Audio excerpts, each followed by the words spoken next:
Olá, pessoal, bom dia para vocês. Hoje é quarta-feira, 31 de março, e hoje nós comemoramos o 31 de março de 64, quando os militares impediram um golpe comunista no Brasil, e graças a ele, graças a esse contragolpe, essa estratégia rápida dos militares, nós hoje não somos uma Coreia, uma China, uma Cuba, Venezuela, África, enfim, brigada aí, militares de 64, vocês salvaram o Brasil. E por falar em militares de 64, eu deixei aqui no final do vídeo um trechinho da live de ontem com o doutor Renato Gomes e com o Frederico, analista político, em que eles falam sobre essa troca de ministros, a parte da defesa e o 142 que vocês tanto pedem. Eles explicaram como funciona e se pode ou não haver no Brasil, mas isso eu vou deixar vocês curiosos para vocês assistirem até o final do vídeo. Então vamos rapidinho aqui com as notícias, para a gente não perder tempo e logo para esse trechinho com Renato Gomes e Frederico. Olha só, gente, que legal. O Ministério Público Federal pede fim de postagens em redes sociais do governo federal que façam promoção de Bolsonaro. É isso mesmo, o Ministério Público Federal não quer que você saiba as coisas boas que o governo está fazendo, geração de emprego, economia subindo, a Bolsa, que pouco se importou para que a mídia estava falando, como se fosse possível o Bolsonaro dar golpe no próprio governo. Olha o nível da loucura. Aí a galera da Bolsa de Valores, tipo, tá nem aí mais para essa mídia ridícula, militante, falida, e a Bolsa subiu, mas eles não, o Ministério Público Federal, que deveria estar preocupado aí com crime, não quer saber disso, não. Não quer saber de crime, ele quer saber de Bolsonaro, sucesso de Bolsonaro nas redes sociais. Então, eles falaram, pare o presidente, não deixe falar as coisas boas que está fazendo no governo. E detalhe, o salário dessa galera, que não é pouco, sai do nosso bolso, tá? E por falar em nosso bolso e a roubos, Defensoria Pública da União, a DPU, pede que gestão e distribuição de oxigênio medicinal sejam centralizadas no Supremo Federal. Segundo a Defensoria Pública da União, decisões judiciais estão determinando a entrega do produto em alguns municípios ou estados sem considerar a situação global de produção e distribuição. STF, então, agora será responsável pela distribuição de oxigênio, caso isso seja aprovado. Então, se faltar oxigênio, processem os ministros. É, no mínimo, um absurdo se a parte da saúde, o Ministério da Saúde, tem uma parte de gestão só para cuidar disso. Mas a gana é tanta para retirar o poder do presidente que eles querem até cuidar da distribuição de oxigênio. Absurdos e absurdos no Brasil. O Brasil não é para amadores. E olha como é bom ser filho de juiz. Você pode fazer o que você quiser, que ele concede um habeas corpus para você. Juiz concede liberdade ao próprio filho preso em flagrante após dirigir bêbado e atropelar motociclista. É isso mesmo, o próprio pai falou, eu vou dar aqui um habeas corpus pro meu filho, coitado, é um bom menino, só bebeu, só atropelou, qual é o problema? Pois é uma palhaçada sem fim, né? Não tem o que falar. E por falar em palhaçada sem fim, vamos falar de João Dória. Governo Dória recomendou o fechamento de supermercados em cidades do interior paulista.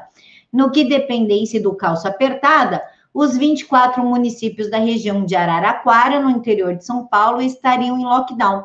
A recomendação prévia é que até os supermercados deveriam ficar fechados a partir da terça-feira, dia 30. É ou não é um imbecil de um ditador algoz que está pouco se importando com a população? Ele quer mais que todo mundo morra de fome.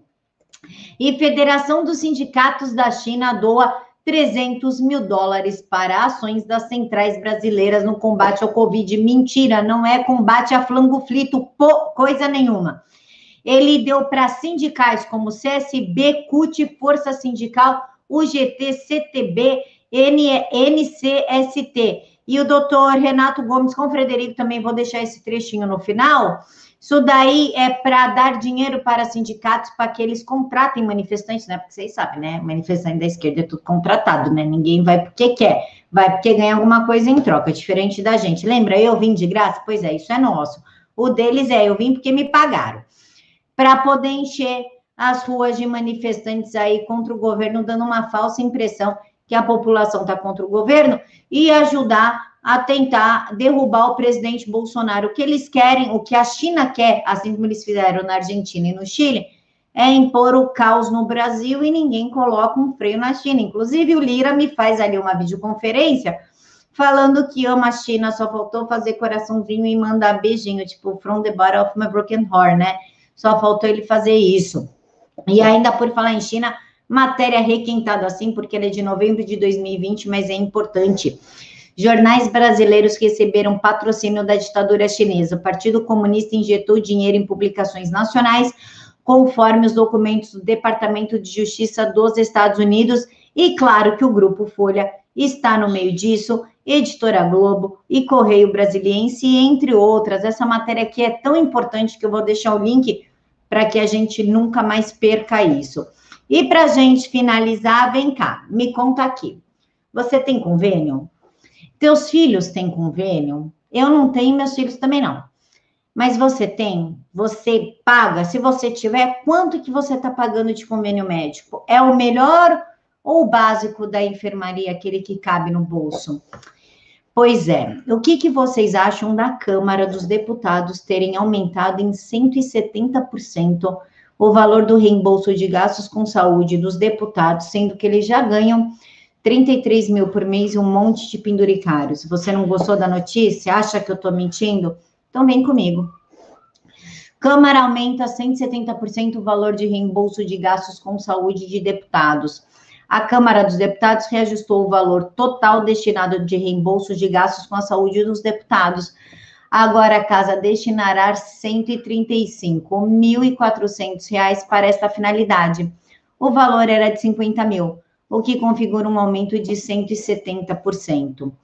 Ou seja, o país passando aí por uma grave crise econômica, as pessoas sem trabalhar, muitas passando fome, uma boa parte despejada, foram morar na rua, na casa de parente, não tem nem como pagar a luz, água ou gás, mas os deputados estão aí aumentando em 170% os seus gastos com a saúde. É ou não é um soco na cara da sociedade?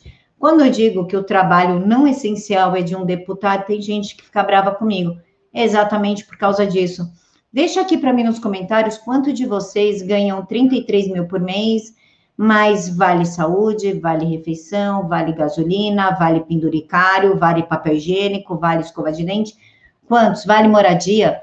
Você que paga aluguel, o teu chefe te dá 4 mil reais por mês para você pagar a sua casa? Pois é, eles têm, tá?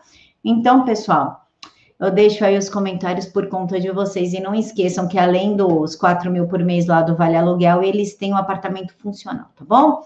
Fiquem aqui com as opiniões de Renato Gomes e Frederico. Fiquem todos com Deus e até às 9h30 da noite no Jornal da Cidade Online. Tchau. Doutor Renato, hoje houve uma mudança muito significativa nas Forças Armadas com a troca dos 3 comandantes, da Aeronáutica, Exército e Marinha. Pela primeira vez na história, eles foram trocados em uma única vez. O que podemos esperar dessa mudança? A esquerda ficou bem preocupada e algumas narrativas surgiram. Eu, particularmente, gostei bastante. Vamos começar pela carta de despedida do general Fernando. Ele disse que foi leal por 2 anos, e no segundo parágrafo ficou uma coisa bem ali, para mim ficou uma coisa feia. Ele disse que as Forças Armadas sempre serviram ao Estado e não ao governo. O que eu fico me questionando é o seguinte: por que dessa frase? Havia alguma mensagem subliminar ali? Porque o governador de São Paulo utilizou essa fala, para jogar indireta para o presidente, como se o presidente quisesse usar as Forças Armadas para efeito de um golpe.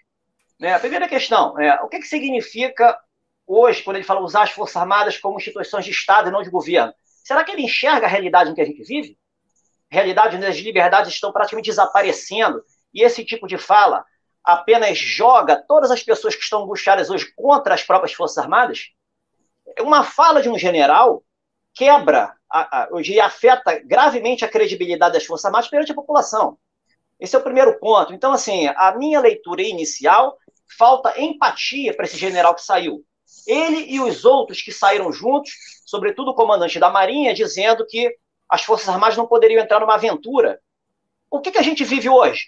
Não é mais do que uma aventura? Eu diria quase que uma aventura terrorista? Qual é a realidade desse pessoal? Eu sei como é que é a realidade deles, porque eu vivenciei 10 anos lá dentro, eu sei como é que funciona esse tipo de estrelado que chega lá em cima, dentro do politicamente correto, sempre buscando agradar o chefe, buscando adquirir boas avaliações de 6 em 6 meses e chegar lá na época de concorrer ao almirantado, receber boas avaliações e subir politicamente. É um pessoal politicamente correto. E o politicamente correto dentro dessas instituições militares, eu diria que são aquelas lideranças autocráticas. São as lideranças que têm o poder pela força, né, pela ordem, pelo poder de mando, e não pelo exemplo, pelo carisma. Então, é o tipo de oficial general que não tem o controle da tropa como um todo. Eu sei que eu estou falando que eu vivenciei. O oficial que tem o controle da tropa como um todo, normalmente não chega ao almirantado, não chega ao generalato, porque ele não é politicamente correto. Ele é verdadeiro, ele é leal, ele faz um excelente trabalho, mas às vezes ele afeta o narcisismo desse pessoal carreirista. Então, assim, quando as pessoas batem nas Forças Armadas hoje, eu não gosto, porque eles se pautam nesse tipo de oficial general e generalizam para a tropa toda, como se a tropa toda fosse assim. Eu diria que a tropa toda, a minoria é assim, porque é a minoria que chega na cúpula. Esse é o primeiro ponto. Então, o segundo ponto que eu assim, fico muito tranquilo para falar é a percepção, a leitura que o Bolsonaro tem desse pessoal para, na hora, dar um pezinho na busanfa e botar todo mundo para fora. Eu acho que o presidente ele já mostrou que tem uma sensibilidade enorme para se desfazer de pessoas ao redor que estão atravancando o projeto de governo e o projeto de país.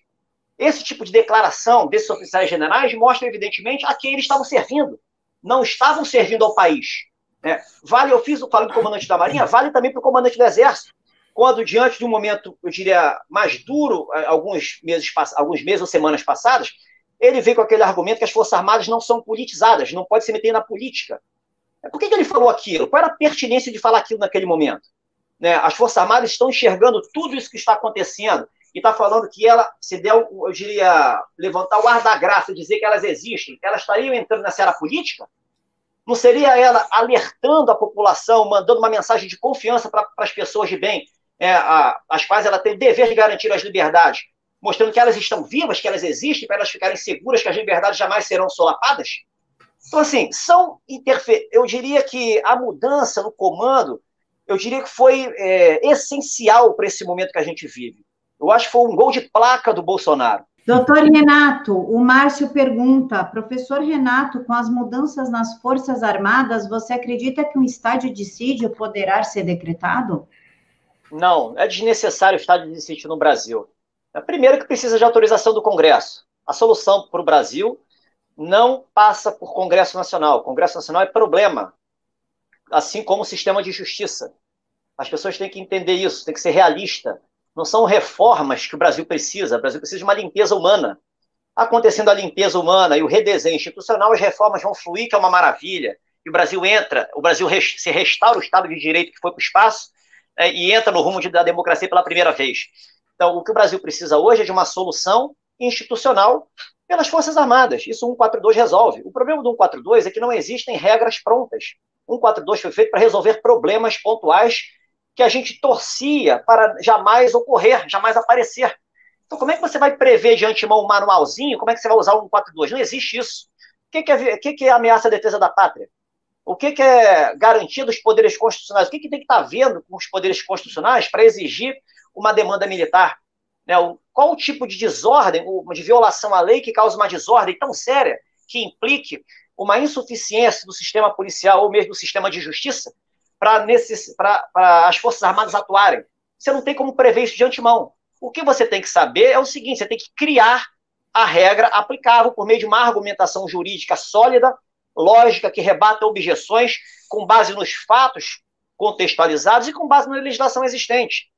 Mas aconteceu uma coisa tão séria que não há nada na lei que resolva o problema. Tudo bem, então você cria algo que não existe no sistema. Com a popularidade que o Bolsonaro tem hoje, nada será golpe. Ele representa o poder constituinte originário. O povo está acima da Constituição. Isso é teoria, mas é uma teoria que não convém aos especialistas de plantão que estão avalizando essa ditadura da toga. Mas é a realidade. Então, tudo que o Bolsonaro precisa independe de Congresso Nacional e depende de Judiciário. Precisa, sim, de umas Forças Armadas alinhadas com senso de realidade, né, não estava alinhada, a gente sabe, pela cúpula que acabou sendo demitida, mas agora eu acredito que esteja alinhada, e que reconheça que o problema principal do Brasil hoje é a supressão de liberdade de uma forma homeopática que agora está sendo escancarada. Né? Como o Fred falou, não existe vácuo no poder. Se o executivo não mostra que veio até hoje, não mostrou que veio aceitando esse tipo de invasões de sua competência, os inimigos vão avançar. E a tendência é piorar enquanto não mostrar o mínimo de força. O mínimo, ó, estou vivo, não é por aí. Então, qualquer solução para o Brasil hoje independe de Congresso Nacional. Não vejo o estado de sítio como solução, até porque as duas hipóteses de grave comoção nacional, não é o caso, né? E a outra é de declaração de estado de guerra. Realmente a gente vive numa guerra de quinta geração, mas é uma guerra invisível, que as pessoas não enxergam. Veio como teoria da conspiração, é uma forma que não entra, não é encaixada no que os 5 sentidos captam. Então, como é que você vai declarar um estado de sítio com base num estado de guerra, se a guerra é invisível? A guerra é visível para que as pessoas mais instruídas, que entendem um pouquinho de geopolítica, que enxergam a forma articulada como o ativismo judicial é explorado.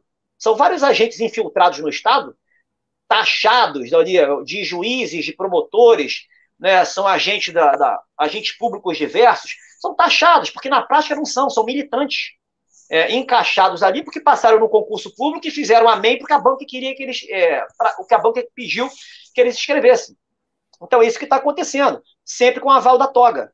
Então a gente vê essa guerra com base no elemento biológico, com base nos hackers, elementos cibernéticos que está aí atuando, agora com base em provas ilícitas, mas quando convém é para perseguir conservadores também. Então, assim, a gente vive nesse sistema. E como é que se resolve isso? Solução, eu não tenho a menor dúvida, é militar. Quando, de que forma, não sei, né? Mas que terá que haver um jeito, terá. O Bolsonaro já disse, vai chegar o momento que eu vou ter que tomar uma decisão mais dura. Quando será? Será que a população está preparada por isso? Eu digo para o presidente, respondo aqui, ouso responder em nome de milhões que percebem que as suas liberdades estão ameaçadas. Né? Eu tenho certeza que a população vai aplaudi-lo. Tenho certeza absoluta. As pessoas que estão mais com medo da doença, né, medo do vírus, mais preocupadas com a vacina do que as liberdades, essas estão dormindo ainda. Essas não perceberam que serão escravas também, estão dormindo. Na hora certa, esse pessoal acorda. Daí, eu diria, a natureza pedagógica e purificadora do sofrimento que a gente está vivenciando. É uma guerra espiritual, a gente tem que saber lê-la, né? Mas, doutor Renato, de uma forma sucinta, o pessoal pede 142 com o presidente Bolsonaro no poder. Eu não vejo essa possibilidade de manter o presidente no poder se baseando no 142, mas eu sou leiga. Existe essa possibilidade? Isso aí não tem nada a ver, é uma confusão de coisas. Né? 142 não é intervenção militar. Tá? 142 são incursões pontuais das Forças Armadas para resolver um problema diagnosticado em cima de um planejamento criado com o que o sistema permite. É uma argumentação, é um plano que não está previsto previamente em nenhum manual. Isso é 142. Mas se precisar intervir, vai ser uma situação excepcional que pode ser empregada dentro do 142. Mas o 142 não foi criado previamente para intervenção federal. Não precisa de aval do Congresso e não significa que o Bolsonaro vai sair do poder. Muito pelo contrário. O 142 só é exercido com autorização do chefe supremo das Forças Armadas. Tudo passa por ele.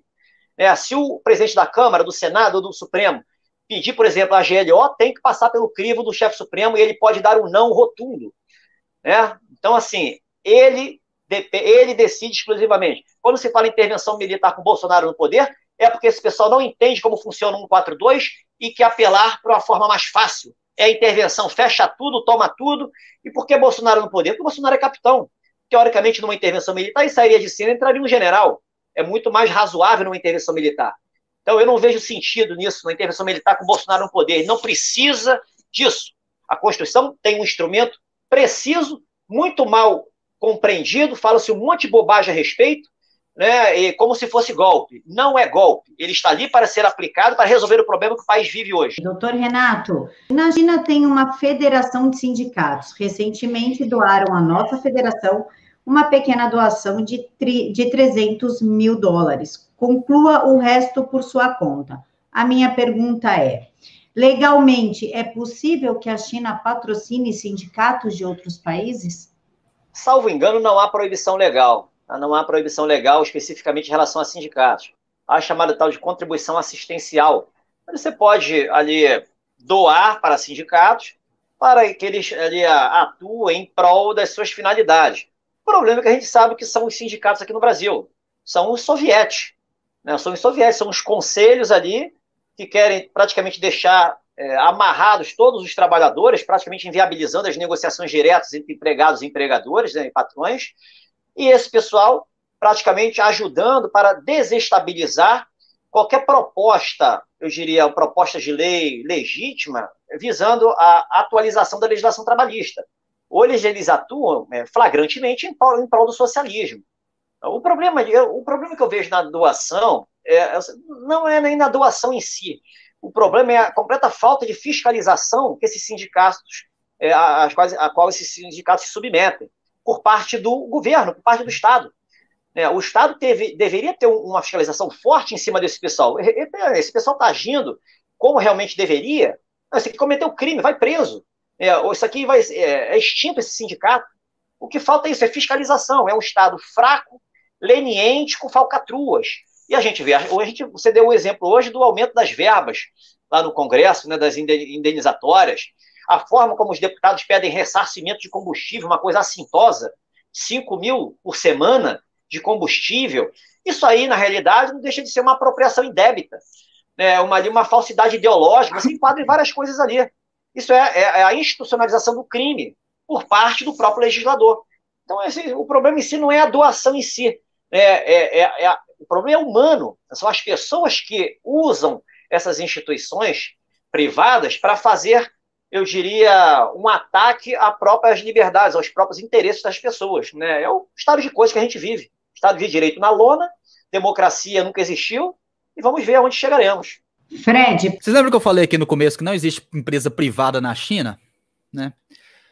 Se não existe empresa privada na China, por que existiria sindicato na China? Né? Por que os sindicatos iriam lutar pelo quê? Pela interação contra os patrões? Por mais direitos contra os patrões? Se existisse sindicato na China, ele teria que brigar, então, obviamente, contra o Partido Comunista Chinês. Alguém é doido de brigar, de formar uma organização para brigar contra a maior máquina de opressão do mundo? Não é. O sindicato na China também é controlado pelo Partido Comunista Chinês. Isso é óbvio. Todos os sindicatos lá são filiados a uma única entidade estatal. Então, a ordem sai de lá. Se a ordem sai de lá, as doações saem de lá. Então, não existe uma federação de sindicatos financiando os sindicatos brasileiros. Existe, sim, o Partido Comunista Chinês financiando os sindicatos brasileiros. E a gente tem que entender justamente e precisamente, porque isso é muito importante, para onde esse dinheiro está indo.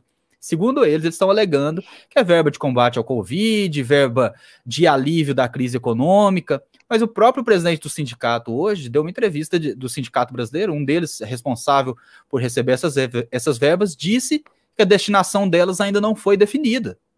Então, assim, um partido, né, um governo externo interferindo de uma forma tão direta em movimentos sociais no Brasil, pode não ser ilegal. Realmente, eu acredito do ponto de vista das leis por si não seja ilegal, mas é extremamente imoral.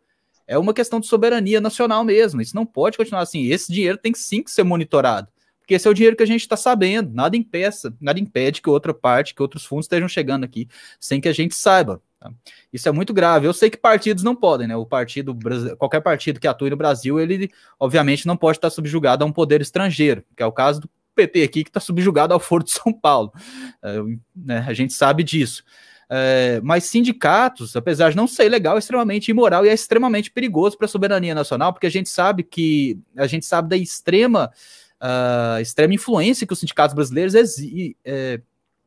exercem sobre os trabalhadores brasileiros, ainda exercem, apesar deles terem sido quase que completamente destruídos após a isenção da obrigação de contribuição sindical, mas eles ainda exercem muita influência, ainda são forças políticas muito grandes, então a gente tem que investigar o destino disso aí.